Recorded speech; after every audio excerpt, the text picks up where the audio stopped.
Llegamos a la lección número 5, la Pascua. Pero, ¿qué es la Pascua?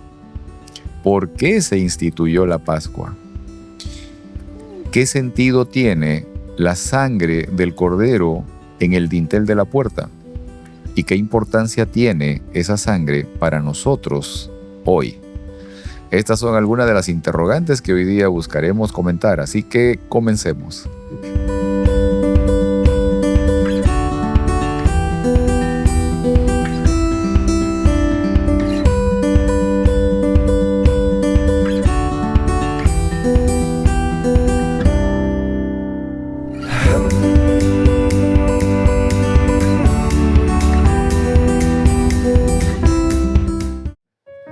Hola, bienvenidos a este momento de estudio de la lección de escuela sabática. Hola. Hola, Margarita. Margarita está muy emocionada con este tema. Yo creo que este es el tema de Margarita, ¿ok? Hola, Heriberto, ¿cómo estás? Muy bien. Qué bueno. Llegamos a una semana más, ¿eh? Se nos pasó rápido la semana. Uf. Demasiado rápido. Así es.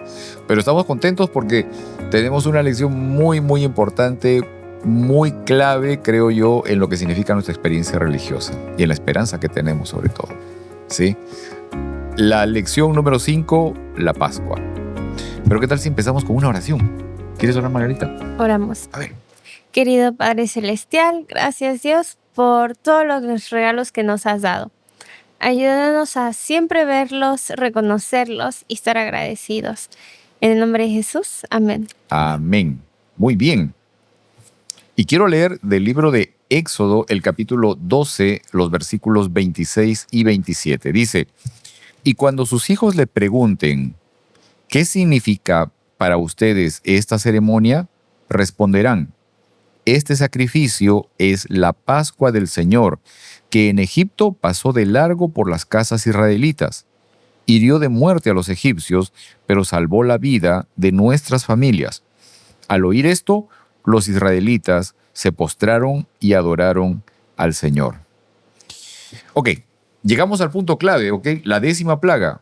Pero, ¿qué cosa es la Pascua, no? ¿Qué significa la Pascua? Digamos, podemos tal vez rápidamente tener una descripción de lo que es esta parte, este momento, ¿no? Y bueno, antes del significado, lo que es realmente o cómo es que se realiza la Pascua. Porque esta es una ceremonia, esta es una festividad que cada año el pueblo de Israel lo celebra hasta hoy, lo celebra hasta este momento. ¿Qué es la Pascua? En inglés es el Passover. Ok, ¿qué es la Pascua? Nosotros sabemos que para la Pascua ellos tenían que poner una señal. Pues el mandamiento o lo que se les fue dicho a ellos era que ellos tenían que marcar el dintel, que es el marco, puertas, ¿no? De la el puerta. marco de las puertas con sangre de un cordero. Y de ahí nosotros sabemos que ese tiene un significado muy importante porque ese cordero que moría es lo que representa a Cristo. Ok. Ya. De ahí es que ellos recibían la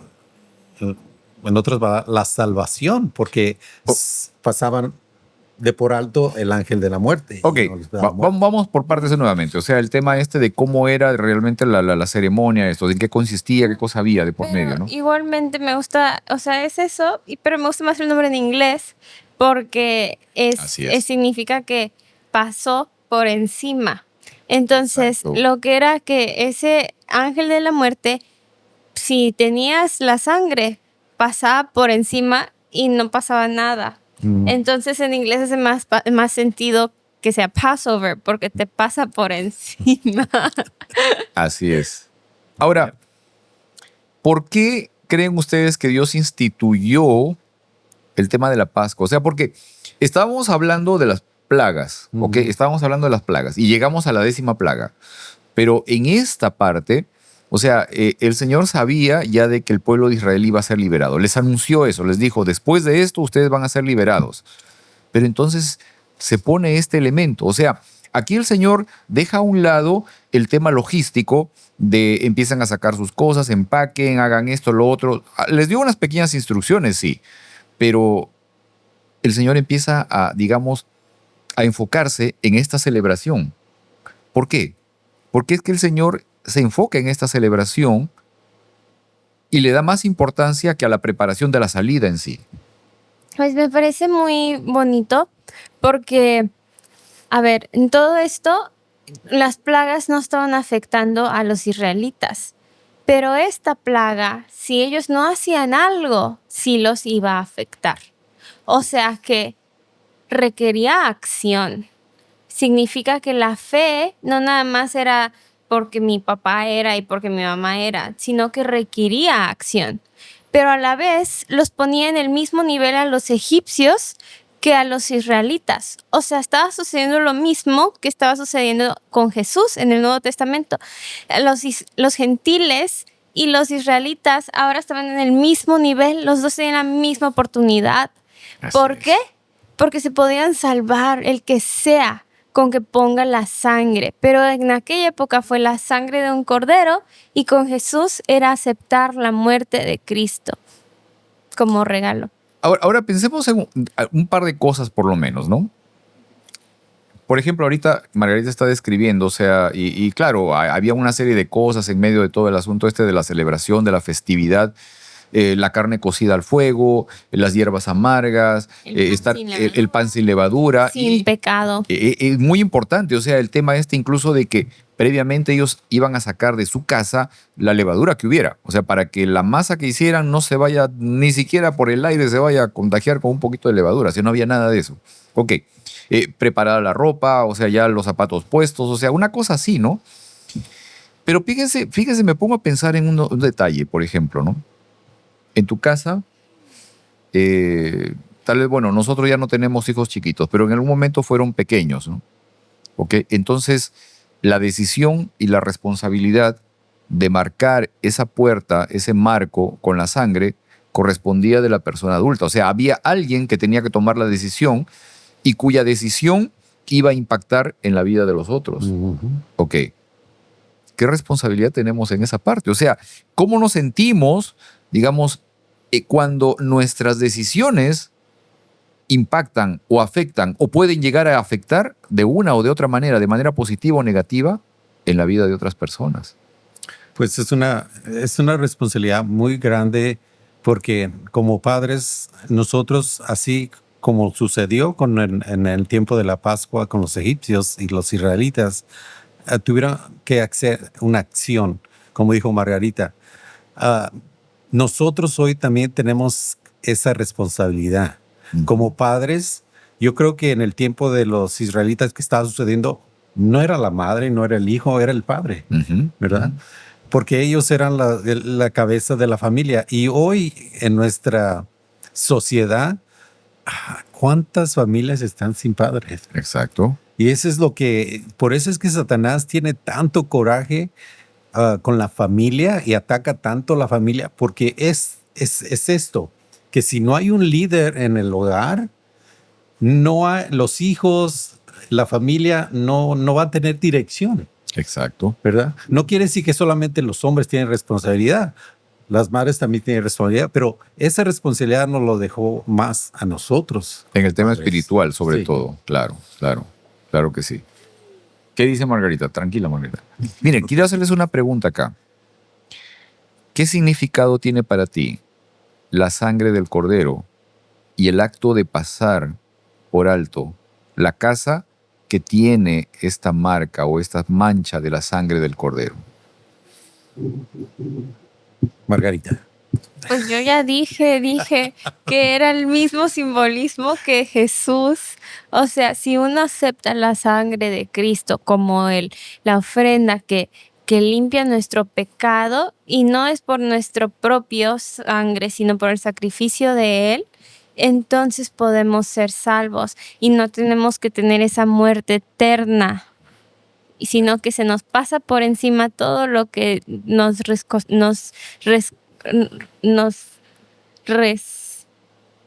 Restituye. No.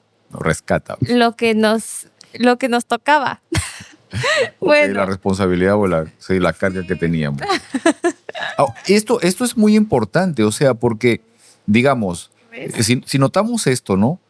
La acción o, digamos, la decisión de aceptar El hecho simple de pintar el marco de la puerta con la sangre del cordero y uno estar dentro de ese espacio era elemento suficiente para estar protegido.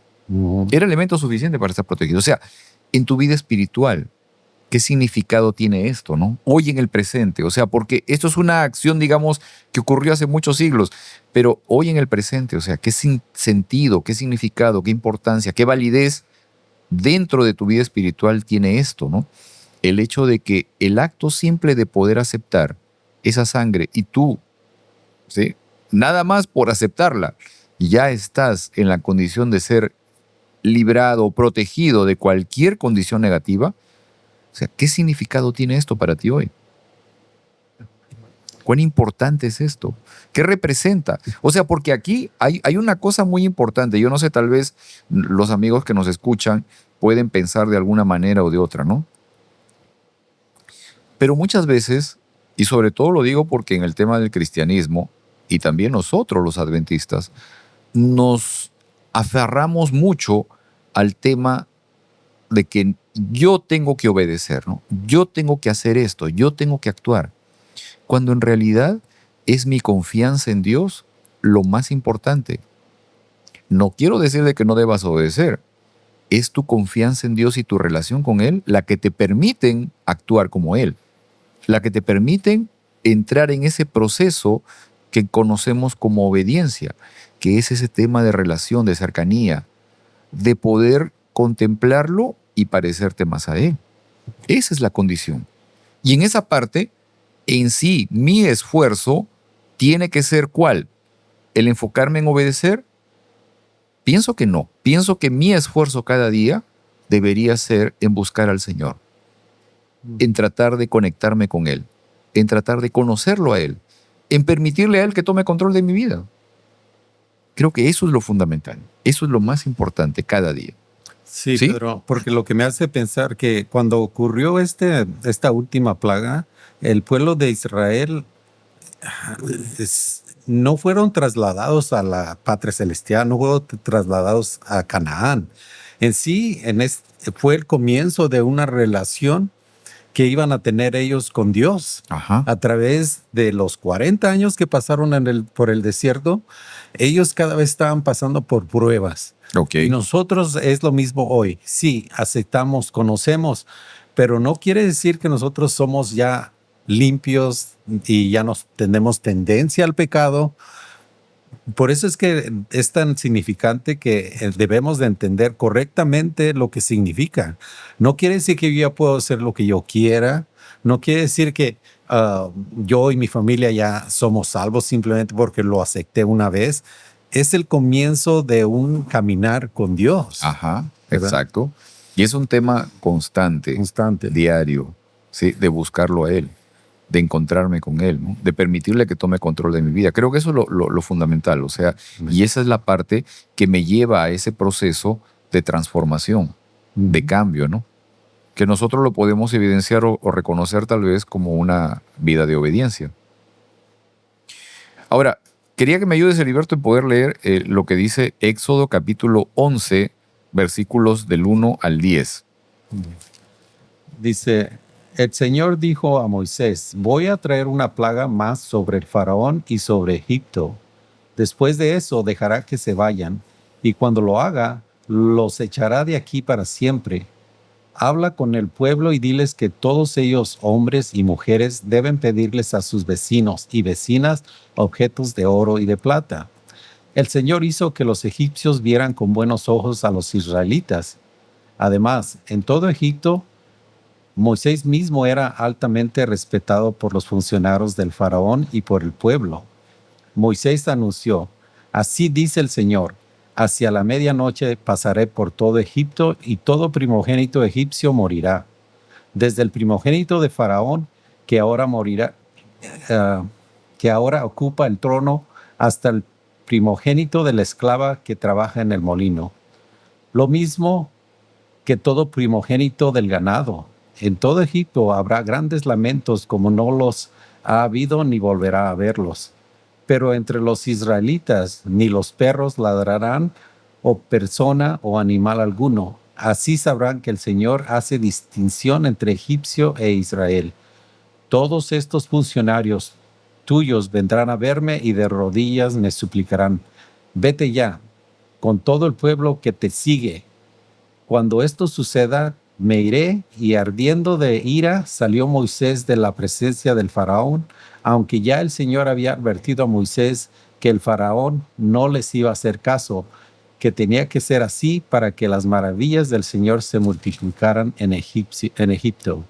Moisés y Aarón realizaron ante el faraón todas estas maravillas, pero el Señor endureció el corazón del faraón y éste no dejó salir de su país a los israelitas. Así es. Bueno, ya la semana pasada hemos estado viendo esta parte del endurecimiento del corazón del faraón. Aquí cuando dice justamente que el hecho de que Dios endureció el corazón de faraón, en realidad lo que está señalando es el hecho de que el Señor dejó en libertad a faraón para que siga manteniendo la decisión que ya había tomado. Es eso básicamente. No es que el Señor, digamos, afectó, impactó o modeló más todavía los sentimientos, las decisiones de Faraón, sino que es el mismo Faraón, solamente que Dios sencillamente lo deja en libertad para que sea él mismo quien siga tomando las decisiones que ya había tomado.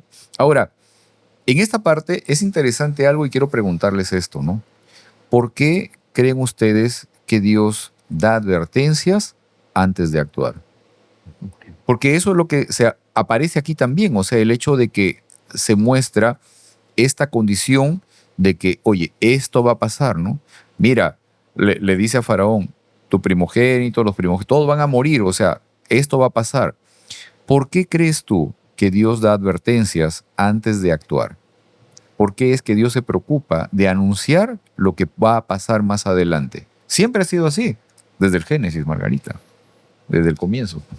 Pues vuelvo a lo mismo. A ver. O sea, es como tus papás te dicen, oye, si no dejas de hacer eso, te voy a pegar.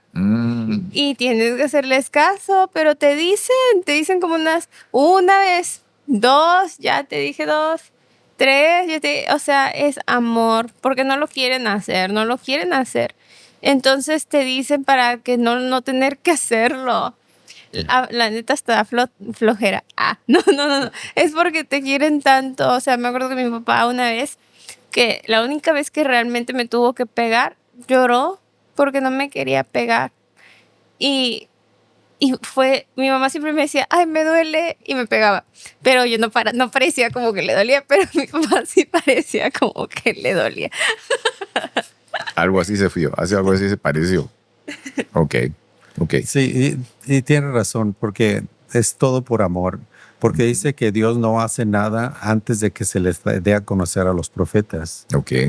Es por amor, que en realidad Él no quiere destruir a nadie. No es el propósito de destruir, sino de salvar. Exacto, ¿no? O sea, el propósito que Dios tiene para nosotros siempre es un propósito de vida, ¿no? De salvación. Ese es el propósito principal. Por eso es de que en todo momento el Señor siempre nos anuncia, siempre nos da a conocer, nos advierte, ¿no? Nos recomienda siempre. Este es el camino que te ofrezco. Acepta este camino, toma esto, ¿no? Esto es lo que necesitas, es lo que es mejor para ti, en fin. Eso es lo que el Señor siempre nos ofrece. Ahora, en nuestras propias decisiones, ¿cómo podemos equilibrar justicia y misericordia? En nuestras propias decisiones. Porque esto es clave para nosotros hoy. O sea, ¿cómo podemos entrar en ese equilibrio, ¿no? Entre lo que es justicia y lo que es misericordia? Fíjense, Miqueas 6:8 dice esto, ¿no? Oh hombre, Dios te ha mostrado lo que es bueno y lo que pide Él de ti, ¿no? Hacer justicia, amar misericordia y ser humilde delante de tu Señor, ¿no? Uh-huh. O sea, esto es lo real, ¿no? El hecho de cómo es que nuestra vida realmente debería manifestarse. Porque lo que nos pide el Señor es esto. Y en realidad, ese pedido que nos hace el Señor tienen un propósito de bien para nosotros y de bien para nuestra relación con los demás. Uh-huh. ¿En qué medida o cómo se manifiesta nuevamente mi humildad delante de Dios? Y esto lo digo porque, digamos, en el presente hay toda esta fuerza, como habíamos estado comentando, de que el centro de todo siempre soy yo, ¿no? ¿Ok? Yo para mostrarme como lo más importante, yo para mostrar en las redes sociales lo que hago, o qué sé yo, ¿no? La figura, etcétera. Pero ¿qué significa? O sea, ¿cómo se puede manifestar esa condición de ser humilde delante de Dios? Cuando el mundo o la sociedad o la cultura te empuja a que seas tú el protagonista, ¿no? A que seas tú el que aparece primero, ¿no? Usted había hecho una pregunta que no ha hecho aquí todavía, pero ya hazla. La de por qué esa cosa particular de que se moría el primogénito. Ajá. Y bueno, yo ahora sí quiero responder. A ver, Margarita, dale, Margarita. Bueno, hablando sobre ese tema de que nosotros seamos el centro, o sea, en la sociedad estamos obsesionados, bueno, quizá no todos, pero la mayoría, y la gente más de arriba, las personas como que entre más tienen, llegan a un punto que tienen dinero, tienen todo, tienen poder, entonces lo único que les queda es prolongar su vida y hacerse inmortales. Es un tipo de obsesión con la inmortalidad. Toda la vida los alquimistas, todo el mundo estuvieron obsesionados con la inmortalidad, buscándole el elixir de la vida eterna, la fuente de juventud, todo el mundo. Y ahorita igual, o sea, hay una ala de la medicina que va hacia eso, hacia prolongar la vida. El punto es ¿por qué? O sea, realmente, ¿por qué? Y el punto era hacer su reino terrenal lo más largo posible. Y los egipcios son como los más padres de esto. Las momias, los ritos de la vida después de la vida. O sea, literal que los enterraban con todos sus tesoros para que cuando despertaran otra vez tuvieran todas sus cosas. Claro. Era una obsesión de prolongar su cosa terrenal. Entonces, el atacar al primogénito es como que le quitas el nombre de la familia. O sea, le quitas la prolongación de esa familia. Los animales, y quitas esa línea de animal y esa línea de bien material. Entonces, el ataque a eso es como atacar tu ilusión de prolongar tu reino terrenal, porque tú estás poniendo tu reino sobre el reino de Dios y en eso poniéndote a ti mismo como Dios. Exacto, exacto. Bueno, Eso esa es mi teoría. Sí. Definitivo. Esa es la condición. ¿Qué podemos hacer frente a eso, no? O sea, hoy nosotros, porque ese es un mal que nos ataca también a nosotros. Y como dice Margarita, esa es una condición que en el presente se está moviendo con más fuerza todavía. Sí, yo sí he visto mucho esta cuestión de que hay todos esos estudios y grandes ya investigaciones y supuestamente ya muchas, digamos, certezas en estas condiciones de poder prolongar la vida, ¿no?, de las personas. O sea, ya se tiene toda una condición ahí para que las personas supuestamente puedan vivir 200 años. O sea, ese es el propósito, por lo menos, ¿no? O sea, está el punto de la longevidad, como por ejemplo las zonas azules, que es porque están físicamente activos, tienen paz mental, comen relativamente sanos, tienen buenas relaciones sociales, pero también está la longevidad en ¿por qué? O sea, ¿para qué quieres esa longevidad? Tú tienes que analizar tu propio corazón y por qué te estás haciendo todas estas cosas buenas, como Heriberto estaba mencionando otra vez del ejercicio. ¿Tú estás haciendo ejercicio para estar sano o estás haciendo ejercicio para alabarte a ti mismo? ¿Tú estás comiendo para estar sano o estás comiendo para alabarte a ti mismo? Y en cualquiera de los dos lados puedes errar. O por estar súper sano todo el tiempo o por estar nada más queriendo suplir necesidad de emoción. Claro. O sea, en cualquiera de los dos lados hay que estar alertos. También lo que me hace pensar, Pedro, que esto también nos afecta aún en la iglesia, porque muchas veces nosotros pensamos que al entrar a las aguas bautismales ya salimos limpios, con vida, que no tenemos nada que hacer más. Pero Pablo dice una frase muy conocida, que él dice que él moría diario. Ajá. So, ahí está que nosotros no, como cristianos no pensamos que tenemos la vida eterna ya de por hechos, que nos es dada, sino que tenemos que hacer algo para obtenerla, y eso es morir diario al pecado, Ok, ¿verdad? ok. Pienso que esa parte implica una entrega personal a Cristo Jesús diaria, constante, ¿no? O sea, un sometimiento, un reconocimiento a Él, ¿no?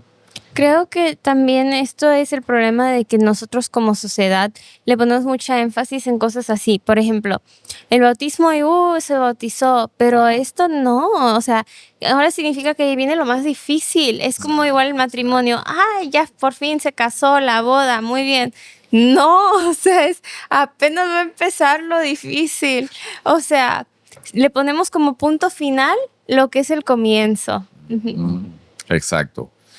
Ahora, dentro de esto, ¿por qué será importante para nosotros hoy recordar la manera de acción de Dios en el pasado, ¿no? ¿Por qué para nosotros es muy importante hoy tener presente estas cosas, estos acontecimientos, estos hechos que ocurrieron en el pasado? ¿Por qué para nosotros hoy es importante poder recordar la manera de acción de Dios también en el pasado? Yo creo que esto nos ayuda en nuestro caminar, en nuestra vida cristiana, porque todo evento que pasó, se vuelve a repetir.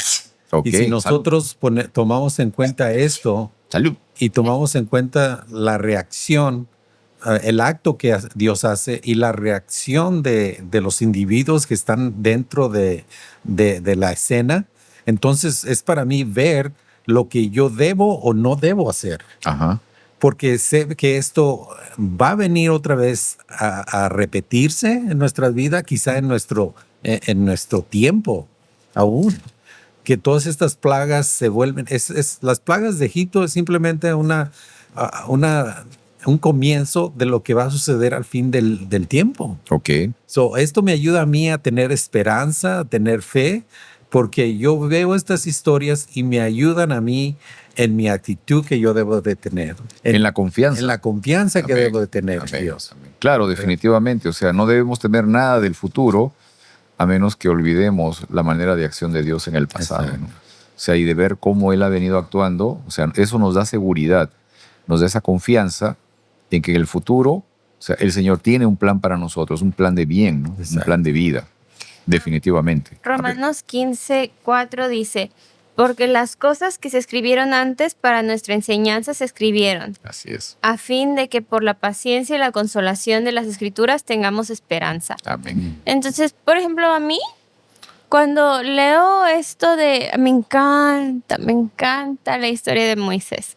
Es una de mis favoritas. Y todo lo que es el éxodo y Egipto, o salir de Egipto, el mar, cuando se abre el mar, se me hace tan épico, o sea, todo es tan épico.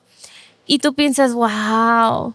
Pero, o sea, si Dios hizo eso en aquel entonces y ahora va a hacer más, o sea, imagínate. Claro. Entonces yo pienso, no, hombre, Dios me quiere mucho, igual que a Moisés, y me habla igual, así, bien directo a veces. Dios puede abrir mares para mí. Amén. Amén. Ahora, dentro de esto, ¿por qué es que creemos o por qué, digamos, por qué creemos nosotros que el Señor se enfocó en las instrucciones para la celebración de la Pascua y no tanto en la logística de la salida de Israel? O sea, esta parte también es importante. O sea, ¿por qué creen ustedes de que el Señor se enfocó en dar las instrucciones de la celebración de la Pascua? O sea, tienes que hacer esto, el cordero, la comida, la ropa, el zapato, todo. ¿Por qué el Señor se enfocó principalmente en esto y no en el asunto de la salida? Yo creo, Pedro, que esto tenía una conexión directa a la muerte de su hijo. Ok. Yo creo que él puso más énfasis en esto porque esto todavía no ocurría, pero les quería enseñar que lo que estaba por suceder iba en realidad en el futuro a ocurrir con la muerte de su hijo. De Cristo Jesús. Sí, eso es algo, Margarita, a ver. Me cuesta mucho porque no soy una persona muy relacional. Ajá. Soy más práctica y prefiero la practicidad que lo relacional. Entonces, cuando no estamos avanzando, es como que me frustro. Pero Dios es un Dios relacional. Amén, amén. Exacto. Y bueno, significa que pues hay que trabajar en eso. Eso sí, Margarita, es real. Eso sí.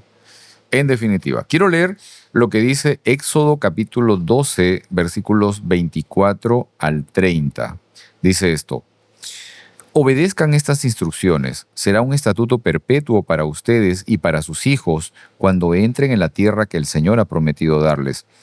Ustedes seguirán celebrando esta ceremonia.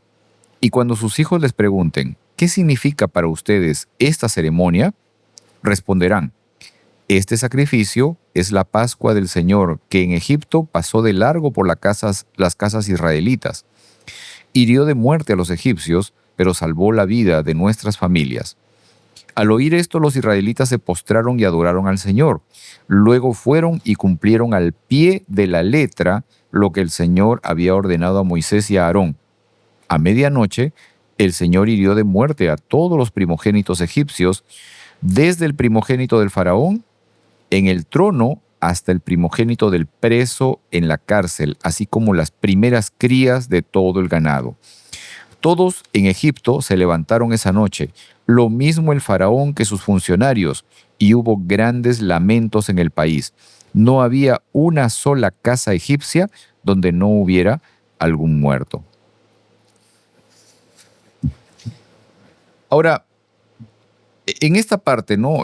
Digamos, el Señor dio las instrucciones para que este evento, esta situación, lo que ocurrió, pueda ser contado de generación en generación, ¿no? No solamente como una historia pasada, sino como una experiencia principal de liberación, ¿no?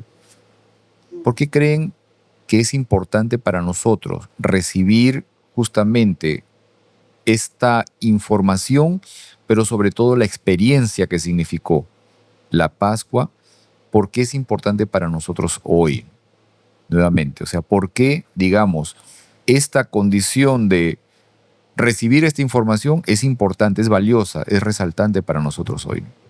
Bueno, primeramente podemos decir que es una herramienta muy eficaz para predicar el Evangelio, Pedro.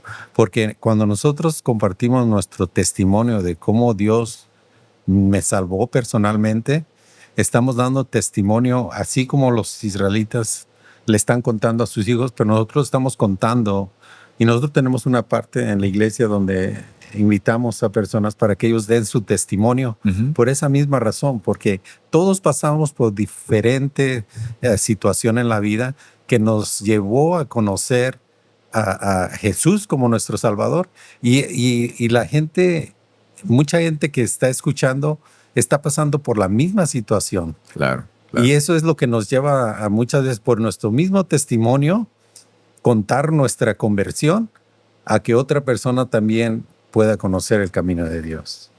Muy bien, muy bien. Margarita ya compartió con nosotros su parecer respecto del por qué el juicio, digamos, o la muerte, en este caso, cayó sobre los primogénitos, ¿no? O sea, me parece una figura bastante interesante, Sí. y esto, ¿no? Ahora, ¿cómo afecta la actitud, la decisión o el pecado de uno sobre otro? Esto también es crucial porque, nuevamente, o sea, llegamos a la parte esta de que, digamos, la persona responsable de la casa pintó la puerta, pintó el dintel de la puerta con la sangre, pero en algunos casos no lo quisieron hacer. Yeah. Y esa persona tomó decisión por los demás. Y alguien dentro de esa casa sufrió las consecuencias. O sea, ¿cómo afecta mi pecado a los demás? Es triste, Pedro, porque cuando Moisés salió de la presencia de Faraón, él salió enojado. Ajá. Y no enojado con él mismo, pero enojado porque sabía que la acción de Faraón iba a llevar a muchos a la muerte. Ok. Literalmente. O sea, la responsabilidad que él tenía como faraón, entre más posición más grande nosotros tenemos, más responsabilidad tenemos para los que están debajo de nosotros, porque ellos ven nuestras acciones, ven nuestra actitud y muchas veces ellos lo miran como un derecho a comportarse de la misma manera. Ok, ¿Verdad? ok. Pregunta un tanto escabrosa, a ver aquí, un tanto inquietante, a ver. ¿Cómo entendemos la justicia de Dios, el amor de Dios al dar muerte a los primogénitos? O sea, ¿cómo armoniza esta situación, esta ocurrencia con el hecho del amor de Dios? O sea, consideramos a Dios como un ser de amor. Pero ¿cómo encaja esta parte del amor de Dios con la muerte de los primogénitos? Yo lo veo literalmente teniendo en mente los tiempos finales, Pedro, porque a final de cuentas la realidad de todo es de que no todos nos vamos a salvar. Ok, Ok, no porque Dios no quiere que, Él quiere que todos hagamos la decisión y nos salvemos, pero sabemos que la realidad es otra. ok. O sea, todo tiene un final, tiene un principio, tiene un final. Y sabemos cómo termina la historia. Nosotros hemos leído ya, a mí me gusta a veces leer de los libros el final, Ok, porque no me aguanto las ganas de llegar al final.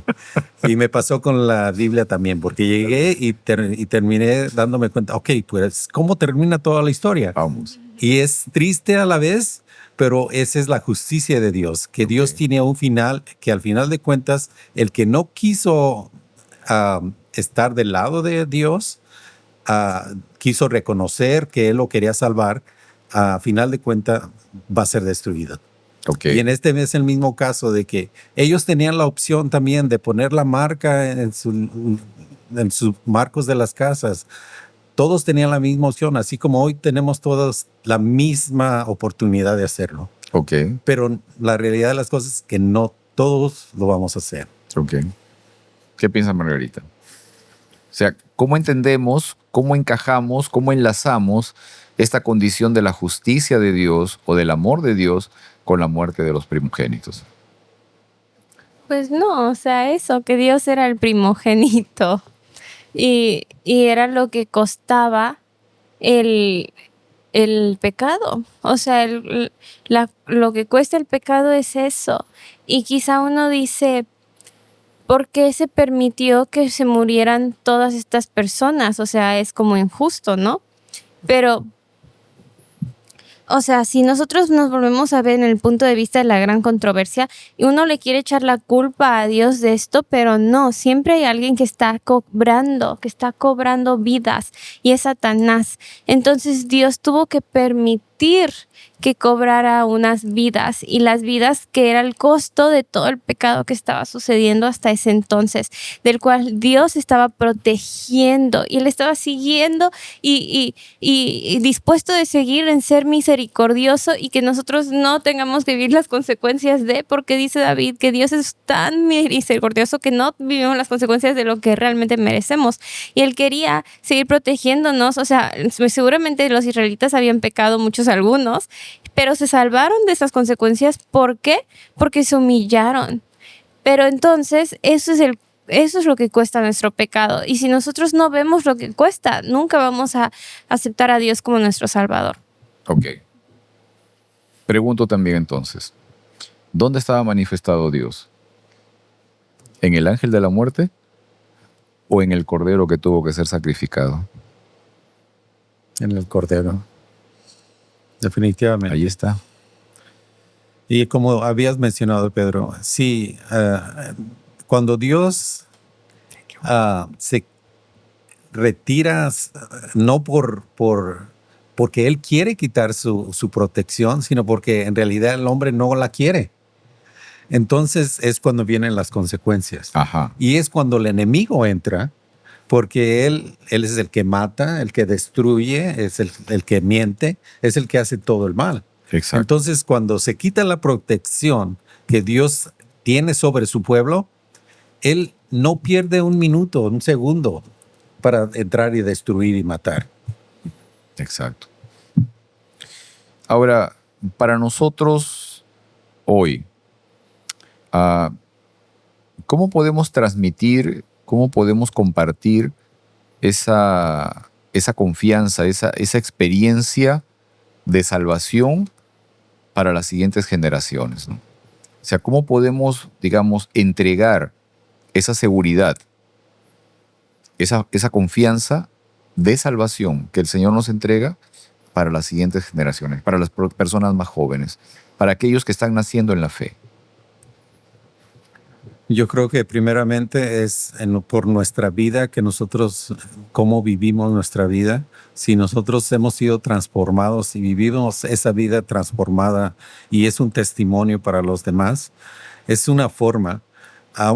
Yo creo que el fin está cerca, Pedro, porque hoy no hay una, yo pienso, un lugar donde el mensaje no haya llegado. Ujú. Por la tecnología que existe hoy, Claro. en lo que uno no puede, no tendrá quizá para comer, pero sí tiene un teléfono. Exacto, ¿Verdad? exacto. No tendrá o dónde vivir, pero sí tiene un teléfono. Sí, sí, sí. O sea, podemos decir que no tendrá dónde, cómo vivir, cómo alimentarse, pero sí tiene una Biblia a su Ok, alcance. hay la posibilidad, hay la posibilidad. Es interesante, quiero compartir con ustedes, mira lo que dice Éxodo capítulo 12, versículo 23.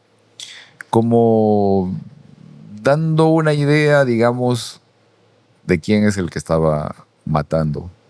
¿Ok? Y yo creo que Moisés también no lo tenía tan claro, pero vamos a ver esto, ¿no? Dice acá, Éxodo capítulo 12, versículo 23 dice, cuando el Señor pase por el país para herir de muerte a los egipcios, verá la sangre en el dintel y en los postes de la puerta y pasará de largo por esa casa. Pero luego añade esto y dice, no permitirá el Señor que el exterminador entre en las casas de ustedes y los hiera. Ahí se lo dejo de tarea. Tal vez nuevamente pueden hacer sus comentarios, ¿ok? Pueden hacer sus comentarios y ustedes también pueden comentar sobre quién es, en este caso, o sea, el Señor y el exterminador, porque está hablando de dos personajes, ¿ok? El otro es el que entra a matar, ¿sí? Como les dije, encontramos una mejor representación de Dios en el Cordero que es sacrificado para que su sangre sirva como el elemento de detenerse, de que allí el exterminador no tiene posibilidad de participar, de actuar, de dañar, de lastimar. Pedro, y esto tiene un significado muy grande. Claro porque que sí. hoy en nuestro tiempo es algo que nos debe de llamar la atención, que así como en los tiempos antiguos, el exterminador miró la sangre en el cuadro de la casa y sabía que no podía entrar. Exacto. Y hoy podemos nosotros llevar una relación con Dios y incluir a nuestra familia. Y de esa forma nosotros también ponemos la sangre en el dintel de la casa y el enemigo no puede entrar. Exacto. La protección de Dios está allí. Amén, amén. Eso es básicamente, ¿no? Quiero terminar con un pasaje que escribe Ellen G. White, la escritora Ellen White, en el libro de Patriarcas y Profetas, en la página 249. Ella dice esto: la Pascua sería una fiesta tanto conmemorativa como simbólica. No solo recordaría la liberación de Israel, sino que también señalaría la más grande liberación que Cristo habría de realizar para liberar a su pueblo de la servidumbre del pecado. Debemos apropiarnos de los beneficios del sacrificio expiatorio. Y esta es la importancia para nosotros hoy, aunque nosotros no seamos de origen judío, no seamos de origen hebreo. O sea, para nosotros hoy, este elemento, este recuerdo, toda la información que recibimos nos muestra, nos presenta, nos entrega justamente el amor de un Dios que nos busca para salvarnos. El amor y la entrega de un ser que se da por nosotros, para nuestra salvación. Así es. ¿Sí? Creo que esta lección ha sido muy gratificante, Margarita. Ha sido muy gratificante, nos ha llenado mucho también, sobre todo de esperanza, de ánimo, de alegría. Porque este acontecimiento, si bien es cierto, tiene un matiz un tanto macabro, un tanto oscuro, que es la muerte de primogénitos, pero la búsqueda del Señor es siempre de vida. Y Él se entrega para poder salvarte a ti y para poder salvarme a mí también y a nosotros. Así es. Sí, y así como dice en la última frase que tiene muchos beneficios el sacrificio expiatorio. Amén. Amén. Y esos beneficios son los que Dios nos quiere dar Amén. a diario. Amén. Amén. Claro que sí. Claro que sí. Que así sea. ¿Quieres orar, Heriberto? Sí, claro. ¿Sí? Oremos. Ok. Padre nuestro, gracias te damos por esta linda lección. Gracias porque aprendimos de que tú ya hiciste todo lo posible para salvarnos por medio del sacrificio de tu Hijo. Ayúdanos a aceptar ese sacrificio y poder también ser partícipes de esos beneficios que tú quieres darnos para que nosotros vivamos esta vida con esperanza, con fe, y que esa actitud que nosotros tenemos sea reflejado en nuestras vidas, y que por medio de ese testimonio personas puedan ver que tú todavía haces milagros y que tú también quieres salvarlos a ellos. Amén. Gracias, Señor, por esta oportunidad que nos das, y bendice a nuestros oyentes y que ellos también sean bendecidos. Amén. En tu nombre lo pedimos. Amén. Amén. Amén. Muy bien. No olviden hacer sus comentarios, ¿ok? La tarea está aquí en el libro de Éxodo, el capítulo 12, el versículo 23. Identifiquen ustedes y ustedes digan para ustedes quién es el exterminador del que se habla allí, que es el que al final está produciendo la muerte de los primogénitos.